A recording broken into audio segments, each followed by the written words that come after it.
Hello, welcome to Devi talks. ഇന്ന് നമ്മളൊന്ന് അമ്പലം വരെ പോവാണ്. അമ്പലത്തിലേക്ക് പോകുന്ന വഴിക്കാണ് ഇവിടുത്തെ ഫേമസ് ആയിട്ടുള്ള ഒരു സ്ഥലമുള്ള ഇതാണ് സൊസൈറ്റി. പാലൊക്കെ കൊണ്ടു കൊടുക്കുന്ന സ്ഥലത്തിന് നിങ്ങളെ നാട്ടിലെ സൊസൈറ്റി എന്നല്ലേ പറയാ? അത് തന്നെ, അതാണ് ഇത്. സംഭവം വലിയ സെറ്റപ്പ് ഒന്നും ഇല്ലെങ്കിൽ ഇവിടുത്തെ ആൾക്കാരൊക്കെ ഇവിടുന്നാണ് പാല് വാങ്ങുന്നത് എനിക്ക് തോന്നുന്നത്. കാരണം ഇവിടെ നിറയെ ആൾക്കാരുണ്ടായിരുന്നു. ഈ കാണുന്നതാണ് നമ്മുടെ ലക്ഷ്യസ്ഥലം. ഇന്ന് മുതൽ നമ്മൾ ക്രിഹിരയിൽ നമ്മൾ ഓരോ കണ്ടന്റുകൾ പോസ്റ്റ് ചെയ്യാൻ തുടങ്ങിയിട്ടുണ്ട്.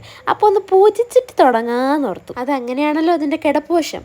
എന്തോ എനിക്ക് എന്ത് കാര്യം ചെയ്യുമ്പോഴും ഒന്ന് അമ്പലത്തിൽ പോയി കഴിഞ്ഞാൽ കൂടെ ആരോ സപ്പോർട്ടിനുള്ള ഒരു ഫീലാണ്. അതിപ്പോ വീട്ടിൽ നിന്ന് പ്രാർത്ഥിച്ചാലും എനിക്ക് ആ ഒരു ഫീൽ ഇട്ടില്ല. അതിന് അമ്പലത്തിൽ തന്നെ. ഇവിടുത്തെ അമ്പലത്തിനെ കുറിച്ച് പറയുകയാണെങ്കിൽ അമ്പലം നമ്മൾ കുറച്ചു നേരം നോക്കി നിന്നു പോകും. അത്രയ്ക്ക് ഭംഗിയാണ് കാണാനായിട്ട്. പിന്നെ നമുക്ക് നോക്കി നിൽക്കാൻ മാത്രം സമയമില്ലാത്തതുകൊണ്ട് നമ്മൾ വേഗം തന്നെ കയറി തൊഴാൻ. നേരം വല്ലാണ്ടെങ്കിൽ ഇരുട്ടി തുടങ്ങിയോണ്ട് തന്നെ ഇവിടെ അത്ര തിരക്കൊന്നും ഇല്ലായിരുന്നു. അതുകൊണ്ട് നമുക്ക് സമാധാനമായിട്ടിരുന്ന് പ്രാർത്ഥിക്കാൻ പറ്റും. ഇവിടുത്തെ നമ്പൂതിരി ഓരോ ആൾക്കാർ തൊഴാൻ വരുന്നതിനനുസരിച്ച് ആരതി ഒഴിഞ്ഞുകൊണ്ടേയിരിക്കും. അങ്ങനെ പ്രാർത്ഥിച്ചൊക്കെ കഴിഞ്ഞ് നമ്മൾ ചന്ദനൊക്കെ അതിൻ്റെ എല്ലാം കൂടെ നമുക്ക് ഒരു കെട്ട് മുല്ലപ്പൂവും കൂടെ അവിടെ നിന്ന് തന്നായിരുന്നു. എനിക്ക് അമ്പലത്തിൽ നിന്നൊക്കെ എന്തെങ്കിലും പ്രതീക്ഷിക്കാതെ ഓരോ സാധനങ്ങൾ കിട്ടുമ്പോൾ അന്ന് ഞാൻ ഭയങ്കര ഹാപ്പി. പ്രാർത്ഥിച്ചൊക്കെ കഴിഞ്ഞ് നമ്മൾ കുറച്ചു നേരം അവിടെ ഇരുന്നപ്പോഴാണ് ഈ ചേച്ചീനെയും അനിയനെയും കണ്ടത്. ഇവരെ കണ്ടപ്പോൾ ഞാൻ ചെറുതായിട്ട് എൻ്റെ വീട്ടിലേക്കൊന്ന് പോയി. എൻ്റെ ചേച്ചി ഏകദേശം ഇതുപോലെയൊക്കെ എപ്പോഴും മണിയെ എന്ന് വിളിച്ച് എൻ്റെ പിറകെ നടക്കും. ഇപ്പോൾ ഓർക്കുമ്പോൾ അതൊക്കെ എത്ര രസമായിരുന്നു.